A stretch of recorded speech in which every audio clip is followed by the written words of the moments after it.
Chelsea, de son côté, a perdu face à Brighton. Voilà, Brighton, tu vois, Chelsea, ils sont même plus dans la discussion, les pauvres, miskines. Franchement, oh là là. Oh, Chelsea, Chelsea, Chelsea, Chelsea, Chelsea, Chelsea. Ils nous fatiguent avec leur chanson là, Chelsea. Mais qu'est-ce qui se passe? Salam, salam, outsider. Le débrief commence maintenant.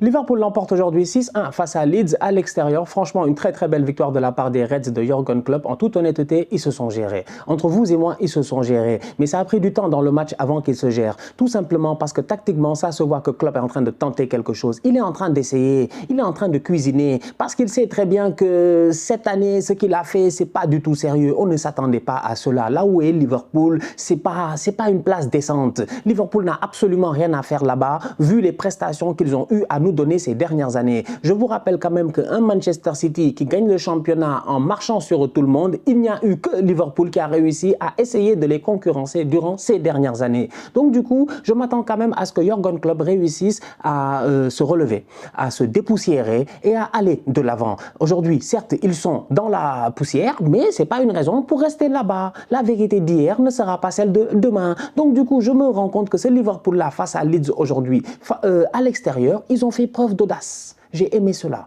Beaucoup d'audace. Un Trent Alexander-Arnold qui, les matchs s'enchaînent et tactiquement sur le terrain, on voit qu'il est au milieu de terrain. Trent Alexander-Arnold vient se greffer à Fabinho pour créer un double pivot qui, à mon humble avis, fonctionne très bien si tout le monde se gère et si tout le monde, je dis, fait le travail qu'il doit faire. Aujourd'hui, quand Trent vient dans les phases d'opposition offensive se greffer au milieu de terrain, tu as Konaté qui a beaucoup de travail. Il a beaucoup de travail. Un Konaté qui est excellent. Un Konaté qui fait aujourd'hui face à Leeds une excellente première mi-temps. Certes, il fait une erreur qui amène le but de Leeds, c'est vrai, c'est des choses qui arrivent et tout, mais si tu as regardé le match, tu sais que Konaté a fait une très belle première mi-temps. Un Konaté qui est là pour non seulement couvrir Trent Alexander-Arnold, mais au-delà de cela aussi, de temps en temps, avoir la vitesse qu'il faut pour sauver Van Dijk. Il y a une action où il y a un boy de Leeds qui part en début de match, je ne sais plus c'est lequel, Sinistera ou je ne sais plus, il part en début de match. Van Dijk qui regarde l'arbitre de touche pour dire pourquoi tu ne lèves pas ton drapeau, mais c'est toi qui es en train de couvrir le hors-jeu, c'est toi qui n'es pas aligné. Konaté est obligé de faire un retour exceptionnel, je dis, pour rattraper le boy, oui c'est ça, c'est le boy colombien, pour rattraper le boy colombien, tellement il est alerte en fait, le Konaté. Donc du coup, Konaté, il a un énorme travail à faire, mais quand il le fait bien, Trent devant, il est soulagé. Et Trent en position offensive, il te donne des options. Trent a une vision du jeu, une vision large du jeu. Il a, je dis bien, la palette qu'il faut en termes de passes pour pouvoir mettre les boys dans de bonnes conditions. C'est le problème à Liverpool aujourd'hui. Le milieu de terrain est trop faible. Il est trop faible. Il est beaucoup trop faible. Il ne faut pas me fatiguer. Vous-même, vous savez qu'il n'y a aucun moyen dans aucun monde possible où tu vas loin dans une compétition sérieuse avec un milieu de terrain, Henderson, Fabinho et puis Curtis Jones. Tu vas aller où? Tu vas aller où? Franchement, je te rattrape, je te ramène, je te dis tu vas aller où? Curtis Jones, très bon, aujourd'hui excellent, il donne une passe décisive, d'ailleurs il a été plutôt inspiré, il n'y a pas de problème. Henderson, ok, l'activité qu'il faut, c'est le capitaine. Quand Trent vient se greffer à côté de Fabinho, c'est Endo qui monte, donc Endo va se placer à côté de Salah, donc Endo colle la ligne. Il te sert à quoi? Il te sert à quoi? À rien, à rien. À rien, à rien. Les dédoublements de Henderson, c'est une perte de temps. Franchement, honnêtement, je dis bien, c'est une perte de temps. C'est un autre type de joueur qui doit être là-bas. Je ne dis pas que Jordan Henderson ne doit pas être sur le terrain. Je dis qu'il n'a pas le positionnement qui lui est le plus favorable par rapport à ses capacités. Voilà. Il n'a pas le bon positionnement. Donc du coup, à ce moment-là, tu te rends compte, ok, donc pourquoi Klopp il le fait jouer? Mais parce qu'il n'a pas de joueur. Normalement, c'est des Naby Keita, des Alcantara, des je ne sais pas moi, des peut-être Elliott, je ne sais pas. Il y a d'autres boys qui doivent jouer là-bas. Liverpool a des problèmes et en plus de ça, ils n'ont pas d'argent. Et en plus de ça, ils sont aujourd'hui très loin de la Ligue des Champions. C'est compliqué. Franchement, c'est compliqué. Remballez vos affaires, les gars. L'affaire est très compliquée. Jürgen Klopp a gagné aujourd'hui 6-1. Jürgen Klopp a gagné aujourd'hui 6-1. Top performance de la part de son équipe. En termes de confiance, le boost, il est là. Salah, doublé, top performance. Gakpo, but, top performance. Jota, doublé, top performance. Trent, top performance. Ils ont tous fait, je dis bien à mon humble avis, une top performance. Cependant, je vois beaucoup de lacunes dans le jeu de Liverpool. Ça, c'est une vérité. C'est pas parce que tu as gagné que... Voilà, c'est une vérité. Les fans du Barça, des fois, ils se fâchent. Peut-être que les fans de Liverpool ne sont pas comme ça. Quand le débrief finit, à chaque fois que je fais un débrief du Barça, on me taxe de fans du Real. Ils sont fâchés. Ouais, non, Stan, quand c'est nous, tu dis... Mais c'est dit parce qu'il y a des problèmes. Mais c'est pas parce que tu gagnes. Tu gagnes. Tu gagnes. On a fait la course. Tu gagnes. Ta voiture est premier. Franchement, il n'y a rien à dire. Cependant, tout au long du chemin, on voit qu'il y a de l'huile.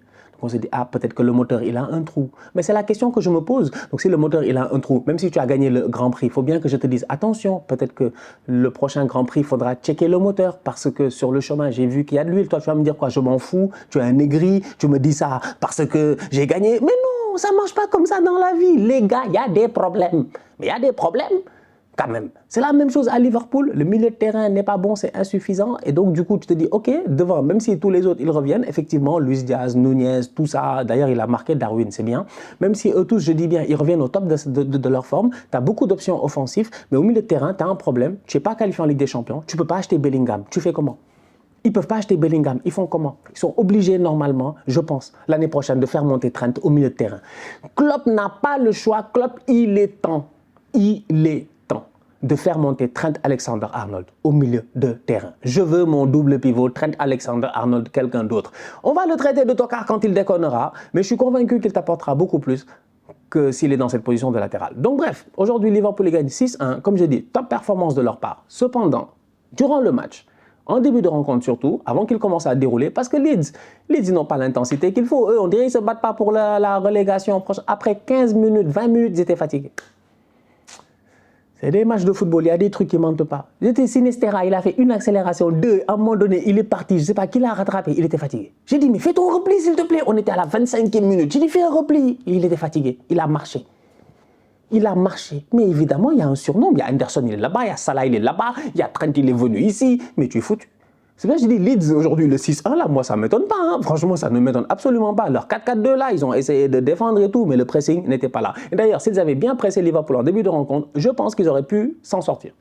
En début de rencontre, ils auraient pu peut-être claquer des buts. Parce que tu sentais que ça leur a pris du temps Liverpool pour bien s'habituer au fait que Trent doit revenir ici, Endo doit aller là-bas, tout ça et tout. Mais comme je dis, il n'y a pas les bons profils au bon poste. Donc bref, il y a beaucoup de problèmes à Liverpool. Mais n'empêche, très belle victoire de leur part. Et je leur souhaite franchement, bonne chance d'ici la fin de la saison. Ça va être difficile d'accrocher le top 4. Parce que tu as vu Ten Hag là, se chauffe. On va en parler. Un bandit là. Il ne va pas lâcher. Eddie Howe ne va pas lâcher. De Zerbi ne va pas lâcher. En fait, il y a trop de gars devant lui. Il y a trop de gars déterminés. Et que dire, je dis bien, des mercenaires de Tottenham. Eux, ils n'ont pas de coach. C'est des mercenaires, eux. Ils sont là.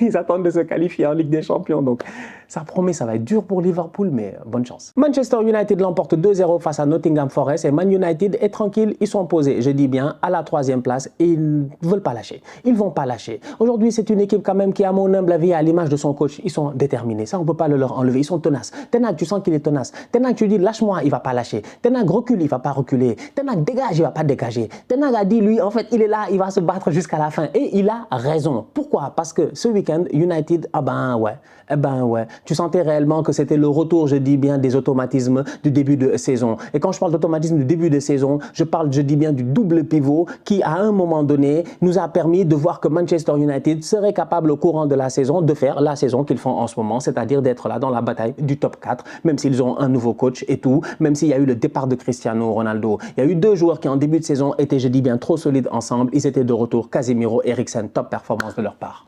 Franchement, il n'y a rien à dire. Casemiro, c'est un bandit. C'est un bandit, il est là, je dis bien, il ratisse, il coulisse et tout. Avec Casemiro, tu n'as pas les espaces que tu avais dans le double pivot Scott McTominay et puis Sabitzer, ou dans n'importe quel autre double pivot que tu pouvais faire ces derniers temps. Avec Casemiro, tu as une certaine assurance parce que tu sais que lui, il a l'habitude de jouer dans un milieu à 3. Donc du coup, il peut à lui tout seul tenir la baraque. Il a, je dis bien, le bon positionnement et le bon defensive awareness, donc c'est-à-dire la lucidité défensive qu'il faut pour savoir où est-ce qu'il doit se positionner et qui il doit couvrir. Eriksen, il s'est relancé. Il a la vision de jeu qu'il faut. Regista, de très très loin. Donc aujourd'hui, quand tu regardes ça, tu te dis, ok, tu as une équipe qui est très intéressante de Manchester United qui récupère des blessés. Donc malgré le fait que oui, ils ont perdu Martinez, oui, ils ont perdu Rashford et tout, ils ont pas mal de joueurs qui sont blessés, même certains jusqu'à la fin de la saison, bah ça en reste quand même une équipe qui récupère en ce moment des boys qui sont en forme. Dalot, il est en forme, top performance de sa part. Le double pivot, comme j'ai dit, ils sont en forme. Casemiro, Eriksen, il se gère. Bruno Fernandes, il continue sur ses derniers matchs. Franchement, il est en forme. La dernière fois, ça va tellement vite, il y a tellement de matchs. Mais c'était pas face à, je sais pas, c'était le match face à Liverpool où je sais pas, il s'était fâché et tout ça, on l'avait un peu critiqué et tout. Mais là, il reprend son leadership, il est plus calme sur le terrain et tout. C'est important. Sancho, ça va venir, on y croit encore, je pense, au niveau de Manchester. Donc, il n'y a pas raison d'aller trop vite. Eux, ils n'ont pas l'air plus pressés que cela. Donc, on va voir ce que ça va donner. Mais là, il enchaîne les matchs. Donc, c'est bien. Martial est de retour, tant mieux. Tant mieux, c'est la loi, je dis bien la loi. Martial est de retour, ce bandit-là. Mais Martial, moi je suis fatigué, c'est quoi ton problème? Il veut quoi? Martial, il veut quoi? Moi je vois les supporters d'United, ouais, Martial est de retour. Oh, ok. Il est de retour, il était parti où? Il était parti où? Il me semble que ça fait 8 ans il est là. Ça fait 8 ans. Il n'est jamais allé en prêt, il n'est jamais allé nulle part. Martial était de retour. Il est allé où? Nulle part. Il est là, il est keblo. Il ne veut pas se gérer, franchement. Anthony Martial, c'est pas possible. Attends, est-ce qu'il est parti? Non, Martial n'est allé nulle part. Il est arrivé en 2015, non, de Monaco quand même. Moi, je connais mon Anthony Martial. Le premier but, quand il vient face à Liverpool, il fait crochet, double contact, machin. Il vient, il crucifie Liverpool. On s'en rappelle comme si c'était hier. On était là, on n'avait pas encore commencé les débriefs, mais on était devant la télé. Donc, franchement, on va être très sérieux. Alors, on va voir Anthony Martial. Qu'est-ce qu'il veut, Anthony Martial? C'est vrai, il est parti en prêt à Séville. Il a fait 12 matchs là-bas, c'est vrai. Parce que quand j'ai dit il est parti nulle part, je me suis dit, c'est vrai, il était parti en prêt à Séville rapidement. Il est revenu. Ouais, et après, il est de retour. Il est constamment blessé. 8 ans, je te dis. Le boy là, est-ce qu'il n'a pas fait plus d'années à Manchester United que les tontons là, même que je ne sais pas moi, que les David Beckham, les Paul Scholes? 8 ans, c'est incroyable. Mais c'est incroyable. À Arsenal, est-ce que j'ai un boy qui est là depuis 8 ans? J'en ai pas. Mais je pense que j'en ai pas. C'est incroyable. Il est là 8 ans. 8 ans, il est là dans l'équipe A. 8 ans dans l'équipe A. Pas 8 ans, genre, tu étais en réserve, machin, tu es monté. C'est pour dire. Donc aujourd'hui, Anthony Martial, son talent, franchement, on ne discute même pas. Il est très bon. Ballon au pied, tu sens que le ballon, c'est son ami. Mais j'ai l'impression que lui, il n'est pas ami avec le ballon. C'est là, il y a un problème. Dans une amitié, ça prend les deux. Il faut que les deux soient donnant pour que l'amitié, elle soit solide. Aujourd'hui, Martial, quand il prend la balle, tu sens que vraiment le boy, il sait jouer au football. Donc tu te dis, le ballon, c'est son ami. Mais lui, il n'est pas ami avec le ballon parce qu'il n'est jamais avec le ballon. Tout le temps, je dis bien avec les bandages et les seringues et les kinés et les machins et les physios. C'est que c'est compliqué. Donc, on espère que d'ici la fin de la saison, il ne se blessera pas. Mais Martial, encore une fois, très pertinent. Que dire de Anthony? Enfin, il commence à se gérer. Premier but depuis Halloween. On commençait à avoir peur. Depuis octobre, il n'a pas marqué. C'était Halloween. Depuis octobre. Depuis Halloween. Anthony. Hein? Mon danseur de capoeira, Anthony, Rafinha, les cousins. Anthony, Rafinha, incroyable, franchement. Non, top performance de sa part aussi. Il commence à monter en pression lui aussi. Il se gère bien. Donc, on va voir ce que ça va donner d'ici la fin de la saison. Manchester United, ils sont en bonne posture pour aller en Ligue des Champions. Leur destin est entre leurs mains. La balle est dans leur camp. En ce moment, United et Newcastle ne doivent pas déconner. Même si Newcastle a perdu ce week-end, c'est des choses qui arrivent. Il y avait aussi pas mal de changements au milieu de terrain. Il faut voir le 11 de départ de Newcastle. Il faut voir les changements que fait Eddie Howe. Tu te rends compte qu'il a un 11 type, qu'il a des boys sur le terrain mais qui ne sont pas encore prêts, genre les Gordon et puis tout ça. Donc du coup, il a essayé de faire tourner, je ne sais pas pourquoi. Gars, tu n'as rien à jouer. Newcastle, ils n'ont plus rien à jouer, ouais, il fait tourner, donc je ne comprends pas. Mais bref, en tout cas, ils ont perdu, ils se sont fait taper. Donc du coup, tu te dis, d'ici la fin de la saison, Arsenal et Manchester City, ça devrait tenir. Ça se joue vraiment entre... Allez, on va mettre Liverpool dedans. Liverpool, Brighton, Tottenham, Newcastle et United. Pour 2 places en Ligue des Champions et je pense une en Europa League. C'est compliqué. Chelsea de son côté a perdu face à Brighton. Voilà, Brighton, tu vois, Chelsea, ils sont même plus dans la discussion, les pauvres, miskines, franchement. Oh là là, oh Chelsea. Ils nous fatiguent avec leur chanson là, Chelsea. Mais qu'est-ce qui se passe? Un effectif top, franchement, effectif top. Tu regardes l'effectif, tu te dis, waouh. Non, mais franchement, tout le monde a envie d'avoir certains de leurs joueurs. Ils ont de très bons joueurs. Enzo Fernandez, mais moi, tu me donnes Enzo. Je prends à tout. Enzo, je prends à Arsenal à tout moment. Modric, on a voulu l'acheter, donc on le prend, nous tous, on le sait, à tout moment. Mason Mount, j'en veux pas. Faut pas nous fatiguer avec les machins de fin de contrat par pitié. Donc bref, c'est pour dire, en fait, ils ont plein de joueurs très pertinents aujourd'hui dans cette équipe de Chelsea là. Mais ils n'y arrivent pas. Ils n'y arrivent pas. Franchement, ils n'y arrivent pas. Ils se sont fait taper par Brighton et pourtant, ils ont ouvert le score. Et même Brighton aurait dû être plus méchant. Brighton aurait dû gagner ce match-là 3-1, 4-1. C'est parce que, voilà, il y a eu un bon Kepa. Mais sinon, que veux-tu que je te dise? Ils prennent une frappe de Enciso, 19 ans paraguayen, on ne sait pas d'où il vient. Brighton, d'ailleurs, eux, on va parler de eux. Parce que eux, je sens qu'on va bientôt commencer à faire leur shopping là-bas. Ils ont trop de bons joueurs. Ils ont trop de bons joueurs. J'ai même pas besoin, en fait, de regarder. Ils ont le boy Enciso, déjà, lui, là, j'ai vu sa frappe, j'ai dit, lui, on va garder un œil sur lui. Mais que dire de McAllister? Coupe du Monde, on l'a déjà vu, rien à dire. Que dire de Caicedo au milieu de terrain? Que dire de Mitoma, je dis bien, PhD en dribble. On l'a encore une fois vu, il est exceptionnel. Franchement, ils ont une très, très belle équipe, de très, très bons joueurs, un très, très bon coach. Et aujourd'hui, ils ne volent pas leur place au classement et je pense qu'ils peuvent même essayer de viser beaucoup plus haut.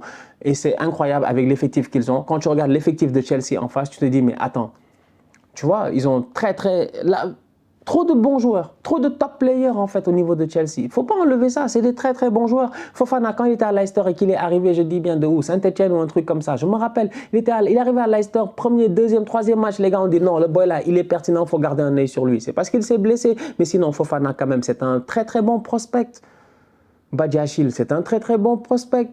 Comment il s'appelle? Je veux dire, il y a que des bons joueurs en fait là-bas. Même Zakaria, même le boy Zakaria en fait, qui était à la Juve et tout. C'est un bon prospect. C'est juste que les gars ne sont pas motivés. Le football n'est pas cohérent. Il n'y a rien qui est cohérent. Ted Boehly se fait crier dessus par les supporters de Chelsea. Avec raison. C'est un tocard. Mais franchement, c'est un tocard. Mais j'ai pas vu un tocard comme ça depuis Ted Mosby. C'est incroyable. Et Ted Mosby encore, c'était How I Met Your Mother. Là, c'est How I foutre le bordel dans votre club. Mais c'est incroyable. C'est quoi son problème, Ted Boehly? Sincèrement, c'est quoi son problème? Il est venu et il a tout chamboulé en fait. On ne change pas les choses comme ça. Les Saoudiens n'ont pas changé les choses comme ça à Newcastle. Ils ne sont pas arrivés, ils ont dit ouais, nous on va virer là, on va faire ça. Non, calmement. Tu mets Eddie Howe, tu attends. Tu fais des bons achats, Isaac, tout ça, etc. L'année prochaine, s'ils vont en Ligue des Champions, ils auront l'argent, ils vont venir acheter de très très bons joueurs sans aucun problème. J'en suis convaincu. Parce que Eddie Howe n'est pas un tocard. Il ne va pas aller, je dis bien, chercher des noms clinquants, machin, tout ça. Ils vont aller chercher des boys de Brighton, des boys, je dis bien, Everton ou des boys qui vont descendre en deuxième division. C'est-à-dire qu'à un moment donné, un projet, ça se travaille. Gestion de projet. Mais franchement, Ted Boehly, tu es allé à l'école ou pas? Moi, je ne comprends pas. C'est aujourd'hui ce qui se passe à Chelsea là. On va venir chaque semaine répéter la même chose. C'est même pas. Les conséquences du terrain ne sont que. En fait, ce qui se passe sur le terrain finalement n'est que la conséquence de ce qui se passe en haute direction. C'est le bordel. Voilà. Ils sont fait taper par Brighton, c'était logique. Top performance de la part de Brighton. Belle victoire de la part de Brighton. Et ça aurait été même dommage si Brighton n'avait pas gagné ce match-là. Donc c'est pour dire. Ce championnat-là est très compliqué. Il va falloir que Chelsea se relève, qu'ils répondent au fair play financier, j'imagine, l'été prochain. Je ne sais pas. En tout cas, on va voir. Hein. Bonne chance à eux. Ils ont dépensé beaucoup d'argent. Aucun objectif n'a été atteint. Donc, il va bien falloir peut-être justifier cela à quelqu'un. Donc, on va voir ce que ça va donner pour la saison prochaine. Qui sera le coach aussi de cette équipe-là? Est-ce qu'il va réussir à les remettre au top? C'est tellement compliqué que... Surtout que les autres, ils poussent. C'est ça qui est fou. Newcastle est rentré dans la course maintenant. Ça fait partie de ces grands clubs-là. On ne dit plus le top 6, maintenant on peut dire top 7. Newcastle, ils sont dedans. Ils ont de la thune, il n'y a pas de problème. Ils vont être compétitifs dans les prochaines années, ça j'en suis convaincu. Brighton, on ne sait jamais. Ils vont venir nous fatiguer ici de temps en temps à être de petits poussés et tout parce que leur cellule de recrutement est beaucoup trop pertinente. Sans oublier tous les autres qui sont encore là et on va tous être là. Tottenham, Chelsea, machin, tout ça. Tottenham, United, Arsenal et tout. Donc au niveau de Chelsea aujourd'hui, ils doivent se relever très très vite. En tout cas, défaite 2-1, largement méritée. Rien à dire. La famille, on se capte très très bientôt pour un nouveau débrief. D'ici là, on continue à liker, on continue à partager. On s'abonne, on s'abonne, on s'abonne. On est ensemble, on reste en santé, c'est le plus important. Tous outsiders.